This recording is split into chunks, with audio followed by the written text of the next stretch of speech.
Sebelum menonton, jangan lupa like, subscribe, dan tekan tombol lonceng. Selamat menyaksikan. Halo sahabat Eljon, kembali lagi di Eljon Medical Forum bersama saya Cynthia dan kita hari ini akan bahas mengenai penyakit kencing nanah atau gonore bersama dengan narasumber kita. Sudah hadir bersama saya Dr. Alfred, dokter spesialis kulit dan kelamin. Hai, Hai Dr. Alfred, apa halo kabar? Cynthia.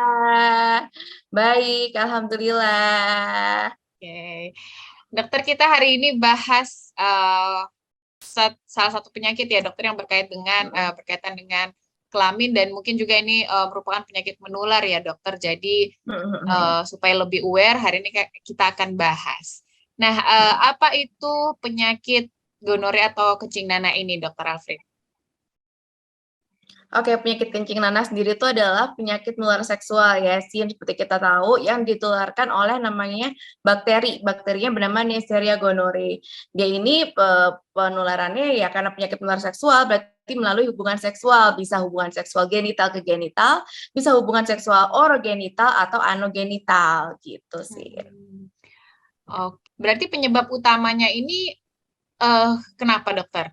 Penyebab utamanya infeksi bakteri oleh karena penyakit menular seksual. Jadi memang penyebabnya ya penyakit menular seksual. Jadi bukan kadang-kadang tuh pasien kayak gini loh, saya dok abis dari kamar mandi dari toilet umum terus tiba-tiba saya kencing nanah gitu kan, bohong banget ya gitu loh. Sering banget orang tuh yang dia ngedefense dirinya sendiri tuh seperti itu. Saya kencing nanah nih dok gara-gara saya dari toilet umum nih gitu, saya dari dari WC umum terus saya tiba-tiba jadi kencing nanah aja dok. Itu nonsense, nggak mungkin, karena penularan si gonore sendiri atau si kencing nanah ini memang dari hubungan seksual gitu. Oke, jadi memang faktor utamanya itu ya dokter ya dari Yes, bener hubungan banget. seksual. Baik. Nah, tapi dok mungkin juga nggak sih dok, misalnya ada salah satu pasangannya yang penyakit kencing nanah tapi tidak tertular gitu dok? Mungkin ya bisa aja, mungkin pas waktu berhubungannya pakai kondom, ya kan kita nggak tahu juga kan. Gitu. Tapi sering kalinya sih tertular gitu loh. Gitu, atau pas daya tahan tubuhnya bagus, tapi sering kalinya sih pasti tertular karena dia kan lagian si gonore ini sendiri kan butuh masa inkubasi juga kan, sendiri kurang lebih 3-7 hari. Gitu, jadi misalnya mungkin saat ini berhubungan nggak kenapa-napa nih, tapi baru seminggu kemudian dia udah mulai ada gejala gitu. Oke, cukup cepat juga tapi ya dok ya, berarti Iya, sekitar 3-7 seminggu. hari. Gejalanya seperti apa dokter? Gejalanya sebenarnya ini kan infeksi menular seksualnya bisa laki bisa perempuan, kemudian juga bisa juga pada pasangan-pasangan homoseksual, atau juga bisa pada anak bayi yang lahir dari ibu yang terkena infeksi gonore.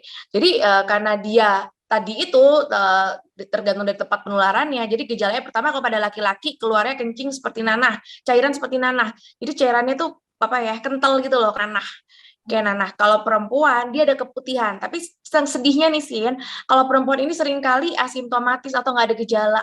Jadi kan kalau perempuan keputihan itu kan kayak kita bahas kemarin ya, keputihan itu kan macam-macam ya. Ya pada gonore ini sering perempuannya tuh nggak ada gejala, ada beberapa yang gejala keputihan kuning aja tuh, kuning kental aja. Gitu. Tapi sedihnya lagi karena dia nggak ada gejala, dia bisa terjadi komplikasi pada wanita ini seringnya. Namanya pelvic inflammatory disease atau infeksi radang panggul. Nah, ini yang nanti kita bahas lagi ya masalah komplikasi dari gonore. Nah, kemudian gejala lain pada anak bayi yang baru dilahirkan, biasanya anak bayi tadi ini ketekan terus, belekan terus. Kalau dari ibu yang terinfeksi gonore. Kalau pada orang-orang dengan homoseksual, dia juga biasanya di daerah anusnya mengeluarkan cairan juga seperti nanah gitu. Tapi mostly sih laki-laki sih ya, mostly laki-laki. Adapun perempuan saya beberapa dapat pasien sih ada, tapi emang jarang. Dan itu memang agak-agak susah diagnosisnya, baru bisa pasti kalau dicek di swab dulu.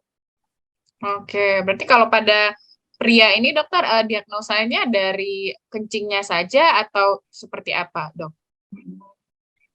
Diagnosanya sendiri sebenarnya dari gejalanya utamanya ya keluar cairan kental kayak nanah tadi ini dari ujung penisnya gitu. Disertai juga biasanya dengan adanya kencing yang panas, kerasa terbakar gitu. Jadi kayak nyeri kencing gitu si pasiennya ini kalau pada pria. Itu khasnya banget. Tapi untuk menegakkan diagnosisnya sendiri itu memang harus pakai lab. Tapi kalau kita kan dokter biasanya udah dengan dia datang dengan kencingnya lagi udah ini gonore nih, jelas-jelas nih gitu. Oke. Kemudian kalau untuk seks oral, dokter, apakah juga bisa menularkan atau menjadi penyebab, dokter? Oke, bisa banget karena tadi kan saya bilang kan orogenital gitu, orogenital. Jadi oral genital. Bisa banget dan nanti infeksinya ke arah tenggorokan. Jadi seperti infeksi tenggorokan gitu untuk orogenitalnya. Jadi seks oral juga bisa menularkan gonorrea sendiri sih. Nah, dokter, kapan penderita ini harus memeriksakan diri ke dokter ya, dok? Mungkin ada juga yang tidak berani ataupun mungkin malu ya, dokter ya, atau sejenisnya gitu, dok. Gimana, dok? Oke, sebenarnya sebegitu ada gejala segera diperiksakan karena semakin cepat semakin baik gitu loh. Karena kalau dibiarkan dia jatuhnya nanti bisa ke arah komplikasi. Yang paling menyedihkan komplikasinya pertama adalah infertilitas atau jadi nggak subur, jadi susah punya anak kalau misalnya nanti menikah kan makin bikin berabe ya gitu loh. Pada wanita juga gitu bisa dia akan naik infeksi radang panggul. Pada laki-laki dia bisa naik juga infeksinya jadi epididimitis. Tadi itu yang menyebabkan terjadi infertilitas pada pasien-pasien gonore. Jadi as soon as possible begitu ada gejala segera diobatin. Oke. Apalagi, dokter, dampak dari penyakit gonore ini selain tadi infertilitas? Oke, karena ini penyakit menular seksual ya. Jadi selain infertilitas yang paling serem adalah bisa tertular penyakit menular seksual yang lain karena kan kita nggak pernah tahu nih si pasangan seksual yang tadi yang tertular gonore tadi apakah dia juga tertular penyakit menular seksual yang lainnya ya kan. Jadi bisa aja dia punya infeksi penular seksual yang lain. Yang paling serem adalah HIV gitu. Jadi kalau misalnya dia dengan pasien gonore berulang ya kita harus waspada, ini kenapa nih gitu loh. Belum tentu si pasien ini kan juga cuma kena satu penyakit doang, siapa tahu dia juga terkena penyakit menular seksual yang lain. Itulah tadi makanya kalau misalnya ada keluhan segera diobatin, segera diatasin penyebabnya. Tapi sering kali ya pasien-pasienku tuh kenapa ya? Terus kalau bisa diobatin sembuh ya gitu lagi. Aduh capcay deh. Oh, jadi bisa berulang-ulang artinya ya, dok ya, bakteri bisa itu? dong. Kalau dia misalnya berhubungan lagi dengan yang memang dia menularkan juga ya tertular lagi gitu kan. Dia kayak diobatin sementara diobatin waktu itu bakterinya dibunuh pakai antibiotik, setelah udah selesai sembuh berhubungan lagi dengan pembawa bakterinya ya ketularan lagi lah. Kalau misalnya tidak diobatin nih, dok, seperti apa, dok? Bahaya nggak sih, dok? Ya bahaya tadi itu sih jadi jatuhnya ke komplikasi karena namanya bakteri nih ya dibiarin aja nih dia di situ lama-kelamaan dia akan menyebabkan menjalar ke yang lain-lain ya. Tadi itu yang paling seremnya tuh ya infertilitas tadi ini gitu. Kalau pas orang ibu melahirkan kasihan kan kena ke bayinya bayinya jadi belekan mulu gitu. Yang paling serem juga bisa jadi kebutaan pada bayi gitu. Oleh paling seremnya nih kalau memang dia bisa sampai ulkus apa gitu. Dia untuk pasien bayi gonore ya. Makanya itu kalau pada beberapa kasus kan bayi kalau habis lahir dikasih kayak tetes antibiotik buat matanya yang lahir normal ya. Tadi itu untuk mencegah gonore tadi ini. Oke, tapi pada saat kencing bayi atau saat udah dewasa segala macam bernanah juga, dokter, atau seperti apa, dok? Enggak, karena dia kan hanya tertular saat itu. Jadi kan dia biasanya pada ibu-ibu yang melahirkan normal kan. Karena si ibunya vaginanya, serviknya ini ada bakteri gonore-nya, anaknya kan lahir nih lewat jalan lahir. Nah, pas kena lewat jalan lahir, yang paling gampang tertularnya itu ya di konjungtivanya itu. Jadi kena di matanya itu. Gitu. Makanya anaknya pas lahir jadi belekan mulu gitu. Kalau mungkin ibunya sesar beda lagi ya. Nah, terus kalau pada gonore juga bisa menyebabkan komplikasi pada kehamilan awal. Jadi pas trimester awal dia juga bisa menyebabkan keguguran juga.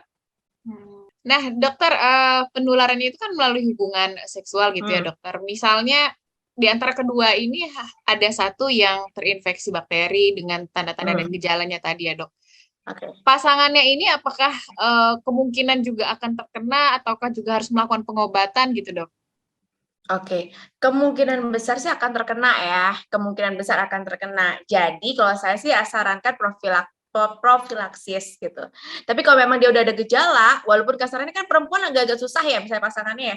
Jadi ya mendingan langsung diobatin aja gitu karena seperti tadi saya bilang sebelumnya kan memang kalau pada wanita ini gonore seringkali asimptomatis, tidak bergejala, gejalanya kayak keputihan aja biasa, keputihan kuning gitu. Cuma emang ada yang khas banget itu nanah sih, emang dia kayak nanah banget.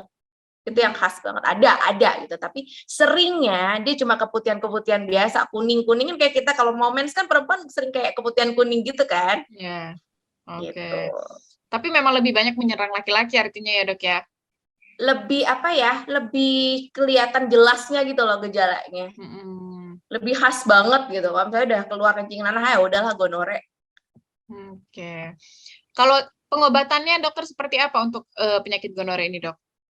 Pengobatannya sih sebenarnya karena dia penyebabnya infeksi bakteri, jadi pengobatannya pasti antibiotik ya. Antibiotik bisa disuntikkan secara intramuskular atau dia diminumkan secara oral. Nah, pengobatan ini dimonitor kurang lebih 1 sampai 2 minggu untuk hasil pengobatannya sendiri. Oke, berarti bisa sembuh dalam waktu cepat dong, Dok, sebetulnya. Bisa. Oke. Nah, kemudian komplikasinya dokter tadi sudah disebutkan sedikit sih, Dok ya. Apalagi Dok komplikasi dari gonore ini, Dok? Komplikasinya tadi itu kalau pada laki-laki bisa epididimitis. Epididimitis kan epidimis itu kan di atas ya. Jadi dia infeksinya naik, dia ascendant. Kalau pada wanita ya ada cervicitis, bisa ujung-ujungnya bisa pelvic inflammatory disease atau PID atau infeksi panggul dalam gitu. Jadi dia yang paling serem tuh tadi ini, dan ini menyebabkan terjadi infertilitas. Kan sedih ya kalau sampai infertil ya gitu kan. Infertilitas tadi ini ya, kalau pada ibu hamil bahaya komplikasinya bisa awal-awal bisa keguguran. Kemudian kalau pada anak bayi baru lahir bisa terjadi tadi itu yang belekan terus bayinya. Gitu sih komplikasi dari gonore. Oke. Kemudian dokter, nah cara yang tepat ini dokter untuk mencegah penyakit kencing nanah ini, Dok? Yang cara yang tepat pertama loyal with your partner sih. Setia dong sama pasangan. Jadi kalau nggak bisa setia ya main aman. Maksudnya main aman tuh ya kalau berhubungan ya sama pakai kondom gitu loh, kan gampang ya, semudah itu sebenarnya. Ya dia akan benar-benar bisa mencegah gitu kan, dia ada pembatasnya gitu. Jadi ya cara pencegahannya satu, loyal with your partner, kalau nggak bisa ya pakai kondom.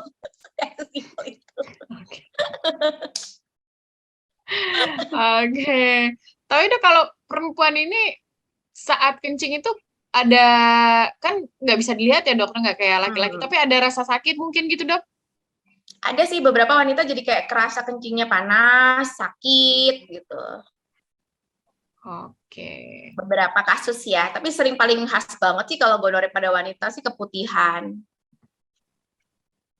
Oke aja sih Dok pesannya mengenai penyakit menular kelamin ya dokter, khususnya yang kita bahas hari ini, Dok, silakan. Oke, ya pesan saya pertama untuk mencegah penyakit gonore sendiri setia sama pasangan. Kemudian yang kedua ya playing safe gitu. Jadi playing safe ya pakai apa, Dok? Pakai kondom. Segampang itu guys, semudah itu gitu ya. Dan kalau ada keluhan segera ke dokter, jangan diobatin sendiri atau ngelihat Google, ngelihat TikTok, nanti yang ada malah salah kaprah. Oke deh, terima kasih banyak Dokter Alfrid hari ini. Sama-sama Cynthia. Thank you. Selamat Eljon.